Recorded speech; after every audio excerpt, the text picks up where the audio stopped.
Considering it's one of the fastest real-world cars that money can buy at the moment, the all-new Mercedes A45 AMG has, for whatever reason, slipped under the radar a bit until now. But here's what sort of car we're talking about. 355 bhp, thanks to the world's most powerful 2-litre 4-cylinder engine, 0 to 60 in 4.6 seconds, 4-wheel drive, a 7-speed dual-clutch gearbox, and, get this, a claimed fuel economy figure the right side of 40 mpg. In theory, it's quite some car then, the A45 AMG, even if it does cost a somewhat disturbing 37 grand. Right, well that's the theory, but what does 355 horsepower feel like on an A-Class on a track? Well, first of all I've got to turn everything off, because there's this 3-stage ESP system which they say definitely the car handles better when it's off. I've got a manual gear change. Right, let's... This is a fantastic little track. It's basically designed to replicate bits of the Nürburgring, and it was designed by bloody Hermann Tilke. Yes, the bloke that does all the Formula 1 circuits. Okay, there's a bit of understeer, we'd expect that. Bags of go out of that corner, lots and lots of go out of that corner. A little bit of oversteer if you just back off the throttle a bit, which is actually quite nice. You can just use that to your advantage. You can get it to turn in. You can get it to turn in properly if you behave like an absolute idiot like that. Oh, this is the bit that's freaky. Oh, it's got proper traction as well. It's I love the steering in this new A45. It's really pure, really precise.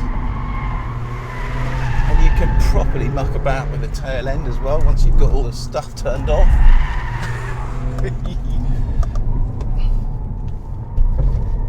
That's a horrible little corner, but it actually feels really good through there because the front end just feels nailed. It's really nice.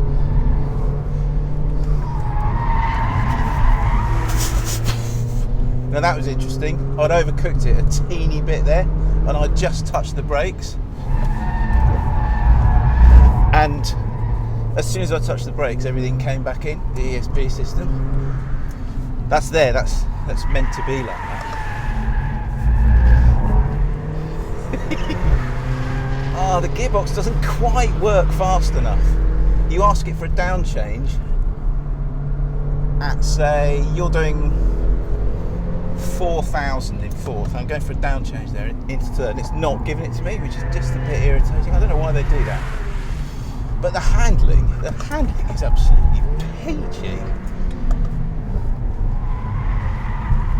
It's seriously quick as well, this thing. It's a proper little pocket rocket.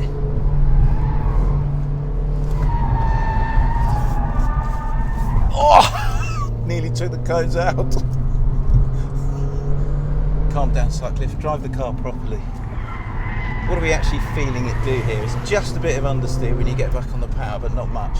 What I cannot feel anywhere around the lap is the rear axle playing much of a role in it.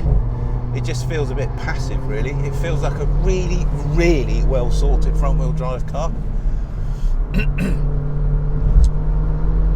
The brakes are still absolutely there after 3 or 4 laps of this track, which is impressive. I like the handling balance. It's not amazing, but I do like it.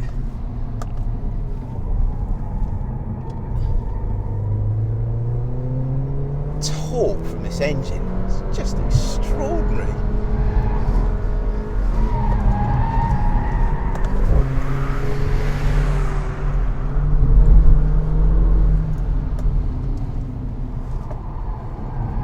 I mean, it weighs 1,550 kilograms, I think, and you can tell you what, when you're really chucking it around doing the big direction changes, you can feel every last one of those kilograms. But look, this is a road car. We're on a completely mental racetrack. Road cars just never feel that great around tracks. This one feels pretty good to me.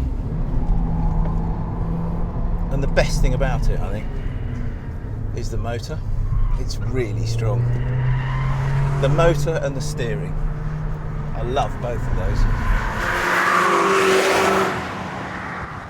So having driven it, mostly loved it on one of Europe's more insane new racetracks, I spent a bit more time with the A45 AMG on the road, and I think it shone even more brightly then.